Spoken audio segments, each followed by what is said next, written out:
Ito ang file ni Angela Medina. She was rescued sa isang sindikato na nagpapalimos nung 5 taong gulang siya. May account pa dyan ang social worker na humawak sa case niya. Nakalagay din dyan ang pangalan na binigay sa amin ni Angela nung nakakuha namin siya. Elizabeth Paraiso yung dating pangalan ni Angela, Beth. Siya si Beth. Patawarin mo ako, Beth. Ngayon buo na tayo magkakapatid. Bitawan mo ako!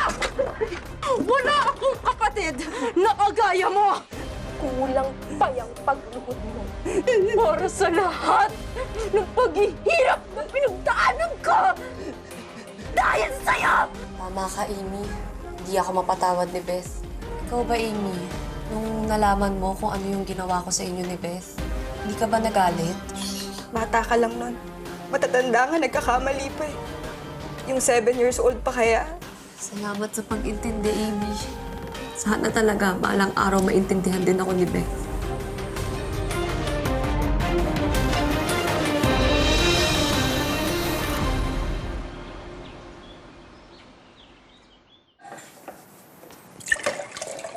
Amy?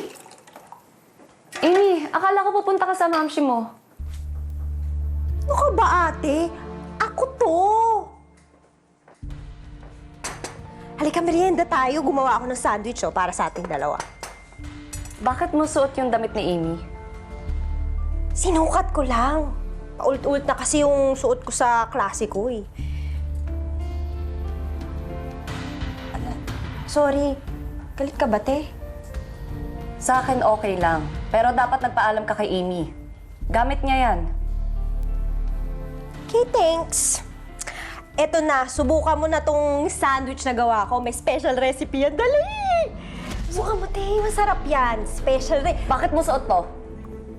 Ouch! Aray naman! Sinusubukan ko lang naman eh. Hubarin mo yan. Hubarin mo! Aray, eto na. Sorry na. Sorry. Ibabalik ko din naman yan eh. Gamitin mo na lahat ng gamit ni Amy, lahat ng damit niya, pero wag lang to. Kapatid ko lang ang pwede gumamit nito. Naintindihan mo?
My.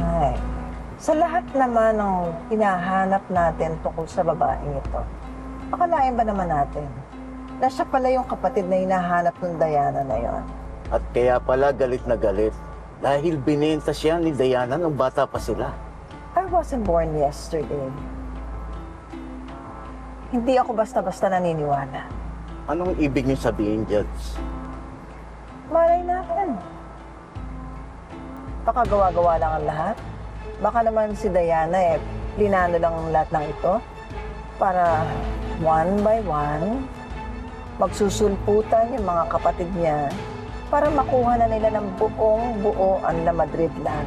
Pero paano nila gagawin yun? I don't know. But let's wait and see kung ano pang gagawin ng Diana na yun at ng Angel o Beth or whatever the name of that girl is. Anyway, I have another card against them.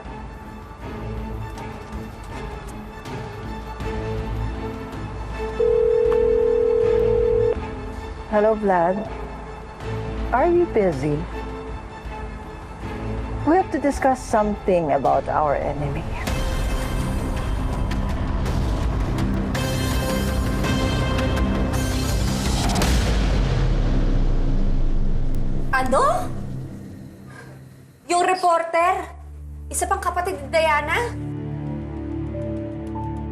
Bakit ba kasi ang hilig mong makialam? Bakit pa kasi gusto mo tulungan yung Diana na yan? Magsabi ka na nga ng totoo, baby. Naisip ko kasi kahit man lang dito, Mamshi, di ba? Makabawi tayo sa kanya sa panluloko natin.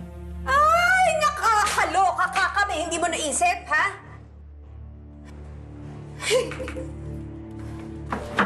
Papsi, hindi kaya tanong ng tanong yung reporter na yun dahil ano yung totoo? Tama si Mamshi. Baka alam na niyang peke itong si Baby. Ano isusunod mo? Ha? Isusumbong mo ba ako kay Jonah na akong nakapatay sa tatay niya?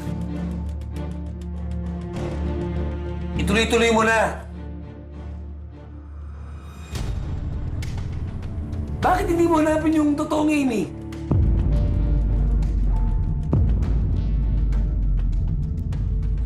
Gusto ko lang naman pagkatapos ito umalis na. Mas mahirap kaya magpanggap sa dalawang kapatid. Reporter pa yung bet, baka mabuko. Talagang ngayon mo lang naisip yan? Ha? Ganon? Hoy, baby. Hindi ka alis doon. Ha? Dahil alam mo, na kapag lumayas ka doon, kami ni Mamsi mo may iipit. Gusto mo ba makulong to? Nang ganyan ang kondisyon niya?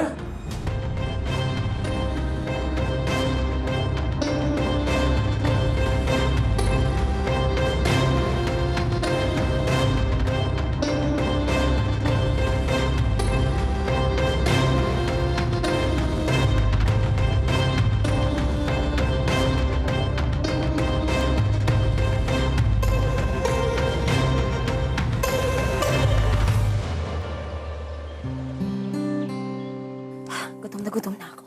Kumain ka na. Oo. Ah, Amy, halika. May importante tayong pag-uusapan. Bakit, ate? Miss Vera, may problema ba? Nako, Amy, hindi siya problema. Actually, matagal na tong pinag-iisipan ng ate Diana mo. She believes it's time and I support her. Amy, ngayong nakita ko na kayong dalawa ni Beth, kailangan maghanda na rin ako. Para kung may mangyari man sa akin, di ba? Secured na yung future ninyo. Anong sinasabi mo, ate? Gagawin ko kayong heirs sa will and testament ko.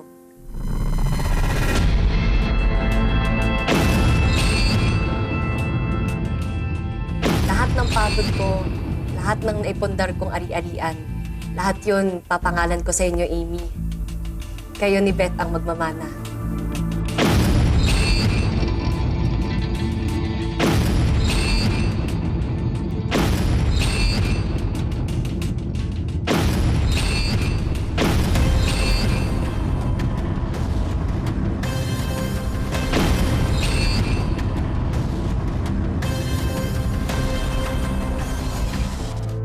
Itatak mo yan sa kukote mo, ha? Hindi ikaw si Amy. Hindi ikaw ang nawawalang kapatid ni Diana. Nanakawan lang natin sila, ha? Tatandaan nyo, ha? Isa lang ang misyon natin. Yon ay ang kunin ang pamana ni Julius kay Diana. Huwag na, ate. Kay Beth mo na lang ibigay yung mana, ate. Huwag na ako. Bakit naman? Eh, dalawa kayong kapatid ko. At saka kahit nung hindi pa kita nakikita, yun na talaga yung plano ko noon. Huwag na, ate. Kay Beth mo na lang ibigay lahat ng pera mo. Masaya lang nga akong pinag-aaral mo ako. Pinapagamot mo si Mamshi. Tsaka, gagraduate na rin naman ako eh. Magtatrabaho na ako. Magkakaroon ako sarili kong pera. Huwag mo na akong isipin. Ay nako, Amy. Huwag mo na sana tanggihan to. Sige na, please. Tanggapin mo na to. Ate, hintayin na lang muna natin na maging okay kayo ni Beth. Tingin ko naman, malapit na yun eh. Tapos, doon natin pag-usapan to.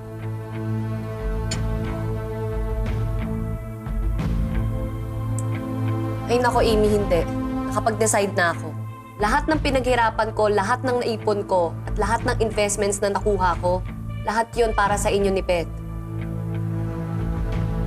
Sige na, kumain ka na.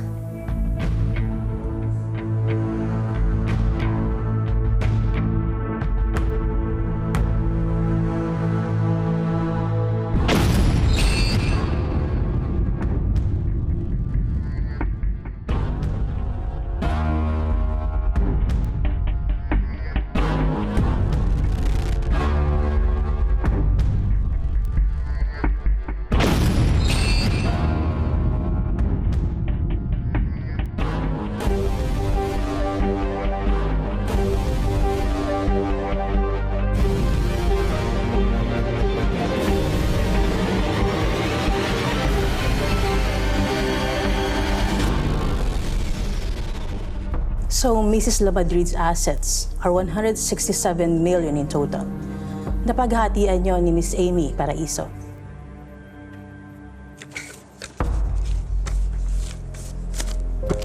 Sorry, attorney, pero wala akong tatanggapin dyan.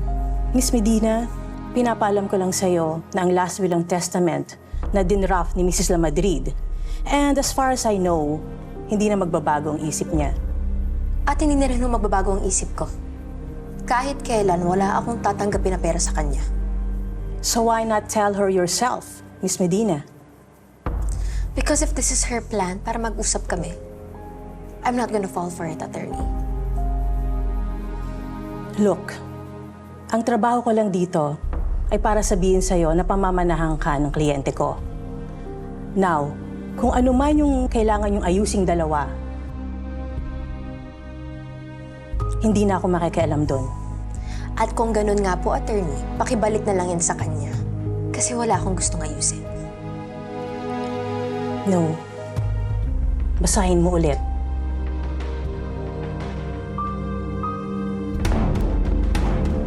Pag-isipan mo. Now I have to go. Thank you, Miss Medina.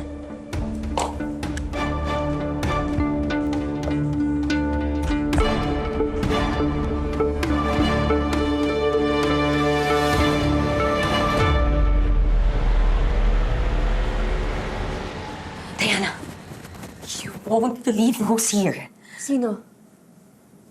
Si Beth. Beth! Beth, at last sinagot na yung mga dasal ko. Huwag ka magpakasaya. Hindi ako nandito para makipag-ayos sa'yo.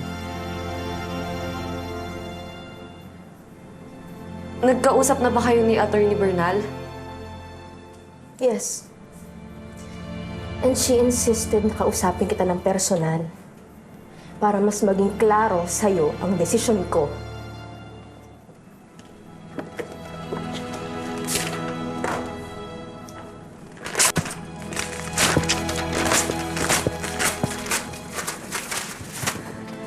Yan! Yan ang desisyon ko! At kahit pagdikit-dikitin mo lahat ng yan, hindi yan mababago ang desisyon ko! Ano? Akala ko matalino ka. Eh parang wala ka namang pinagkaiba sa ibang mayaman dyan. Ano, panay pera? Pera solusyon? Puro pera? Galing mo naman! Hindi ko kailangan ng pera mo! Sayong-sayo yung pera mo! Beth, this is not about my last will. Gusto ko ibigay sa inyo ni Amy lahat ng meron ako. Dahil kapatid ko kayo. Dahil sising-sisi ako sa ginawa ko sa inyo noon.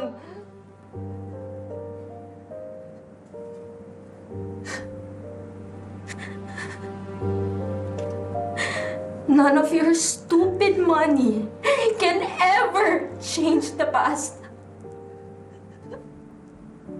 Hindi mababalik ng pera mo ang lahat ng pinagdaanan ko. Hindi magbabago yon dahil sa pera mo! Eh kung ikaw sa'yo nangyari to, okay lang sa'yo, nababayaran ka. How convenient, Diana! Pero hindi mababago ng pera mo ang lahat ng nawasak sa akin!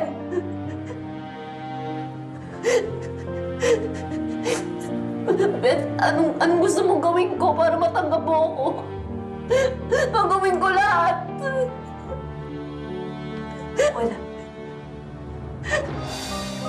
Wala akong kailangan gawin. Kahit anong gawin mo, wala. Bet, hindi mo alam sisig-sisig ako. Miss na miss kita, Bet. Hindi mo lang alam. Alam mo, hindi na tayo nagkakaintindihan ngayon eh. Pero hindi kita masisisi. Pero Bet, miss na miss kita.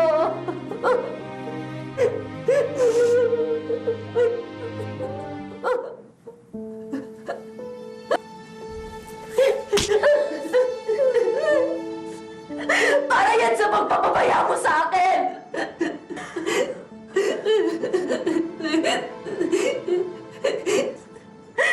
At sa araw-araw na halos sumabog ang dibdib ko, kakatanong ko bakit? Bakit ako binenta mo? Bakit? Bakit mo ginawa yun?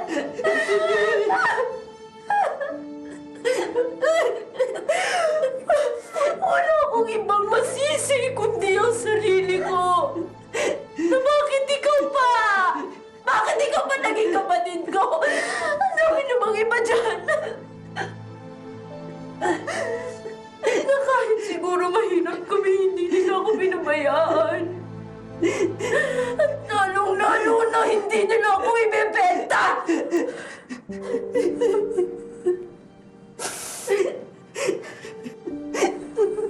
Ikaw ang dahilan kung bakit ako naging ganito. Ikaw ang gumawa sa akin nito.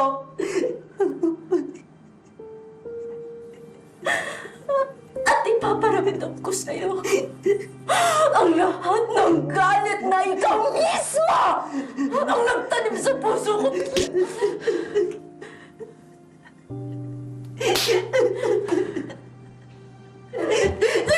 Sige, magalit ka! Sampalin mo pa ako! Sige, marusahan mo ako! Deserve ko to, Pe! Deserve ko to! Hanggang sa maisip mo na nakabayad na ako, sasalanan ko sa'yo! Deserve ko to, Pe! Sampalin mo pa ako! Tsaka yan! Sige! Hanggang makuha mo ako! Sige! Sige! Sige! Sige! Sige! Ipagbak mo pa!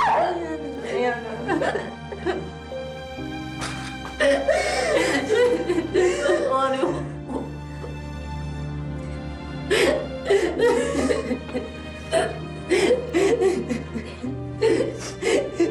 Ayun na, tama na.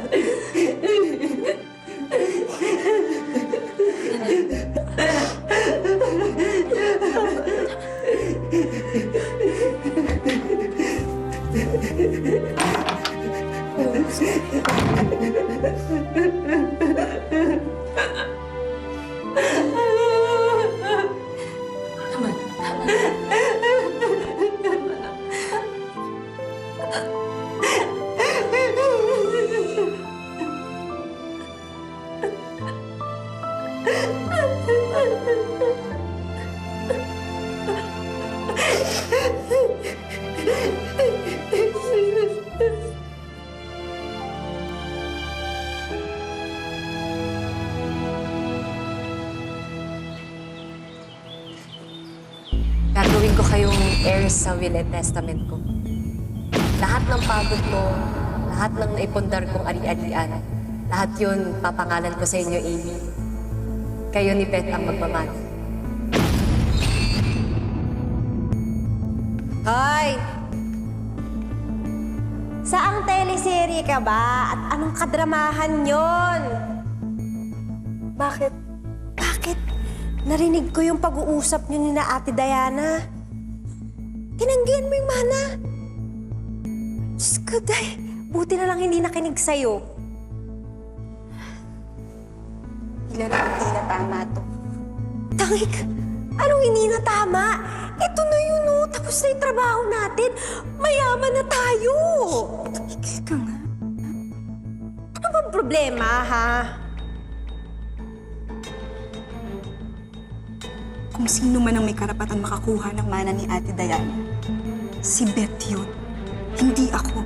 Ay, syunga-syunga ka rin eh, no? Hindi ka totoong kapatid ni Ate Diana mo. Wala kang lugar dito, wala ka talagang karapatan dito. Kukunin mo lang yung pera nila. Tumigil ka nga. Ingay-ingay mo. Pag nakuha mo na yung kailangan mo sa kanya,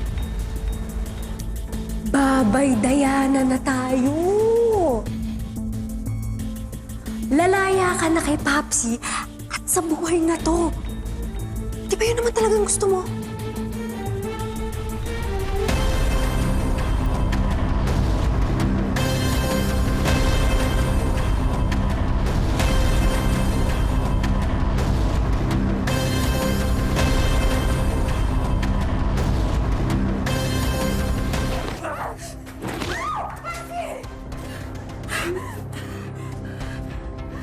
Ako ba ginagawa? Ha? Kailan ka pa nagpupunta ka na, Diana? Sagot!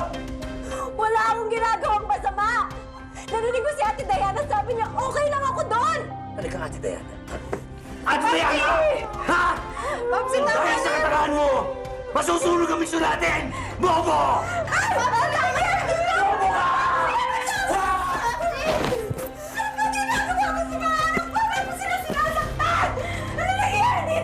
Paano? Yung mga alam mo! Puro isang tangan kalahati! Yung hayop na yan! Pakilala mo naman kay Diana! Tulungan isa! Binibigyan na ng pera, ayaw pa tanggapin! Ako na lang ba nag-iisip dito? Ha? Puro ka mga bobo!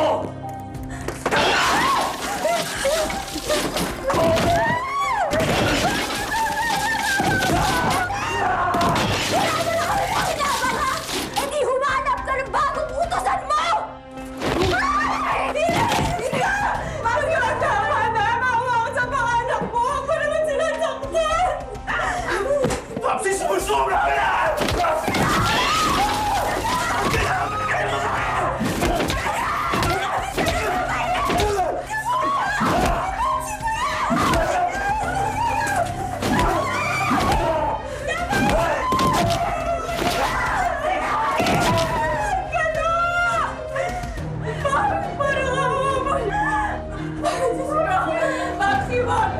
Sige!